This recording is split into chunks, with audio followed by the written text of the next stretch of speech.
بسم اللہ الرحمن الرحیم قل اعوذ برب الناس، کہیے کہ میں پناہ میں آتا ہوں جو تمام انسانوں کا رب ہے اس کی پناہ میں۔ ملک الناس، صرف رب ہی نہیں ہے، بادشاہ ہے، تمام انسانوں کا بادشاہ ہے۔ الہ الناس، تمام انسانوں کا معبود ہے۔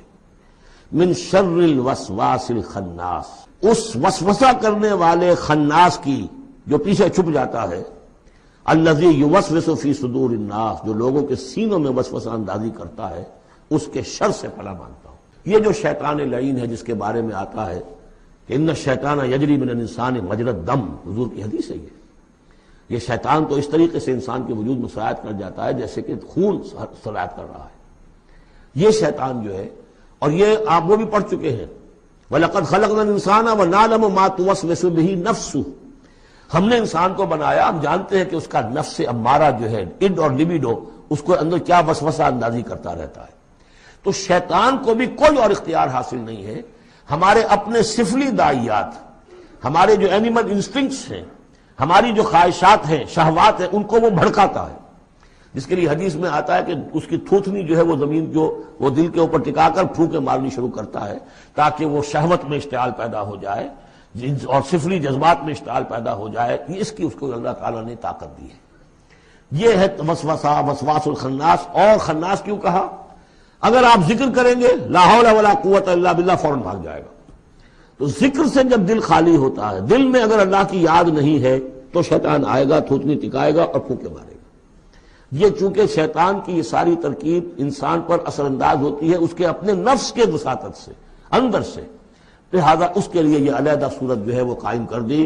قل اعوذ برب الناس ملک الناس الہ الناس من شر الوسواس الخناس الذی یوسوس فی صدور الناس من الجنۃ والناس، خواہ وہ جنوں میں سے ہوں یا انسانوں میں سے، ان میں وہ وسوسہ اندازی کرتا ہے۔ اب اس کو جوڑ لیجئے آپ پہلی صورت کے ساتھ۔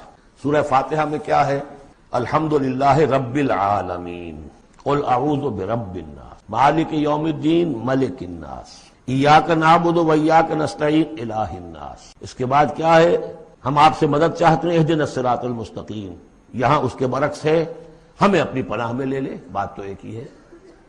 ہمیں سیدھی راہ کی ہدایت دے، ہمیں شیطان سے پروٹیکشن عطا کر دے، بات ایک ہی ہے، مضمون بالکل وہی سورہ فاتحہ کا۔ قل اعوذ برب الناس الحمدللہ رب العالمین الرحمن الرحیم مالک یوم الدین ملک الناس، اور معبود ہے ایاک نعبد و ایاک نستعین۔ اب ہم نے استعانت مانگی، اب استعانت، استعاذہ، یہ ایک ہی طرح کے الفاظ ہیں، مدد مانگنا، پناہ طلب کرنا، استغاثہ، استعانہ، استمداد، مدد مانگنا، استنصار، نصرت طلب کرنا، باب استفعال کے تمام الفاظ جمع کر دیجئے۔ تو عبادت، ہم عبادت کرتے ہیں تیری، ایاک نعبد، لیکن ہمیں استعانت، تیری مدد چاہیے اس کے لیے۔ تو معبود ہے، ہم تیری عبادت کا فیصلہ کرتے ہیں لیکن تیری مدد کے محتاج ہیں۔ اے اللہ، ہم تیری عبادت کا وعدہ کرتے ہیں لیکن تیری طرف سے ہمیں پروٹیکشن چاہیے کہ شیطان کے وسوسوں سے، وسوسہ اندازی سے ہمیں محفوظ کر دے۔ اس طریقے سے یہ سورہ مبارکہ ایک اعتبار سے مثنیٰ بن جاتی ہے سورہ فاتحہ کا، اور گویا کہ قرآن مجید کی آخری سورت اور پہلی سورت کے مابین ایک مشابہت قائم ہو جاتی ہے۔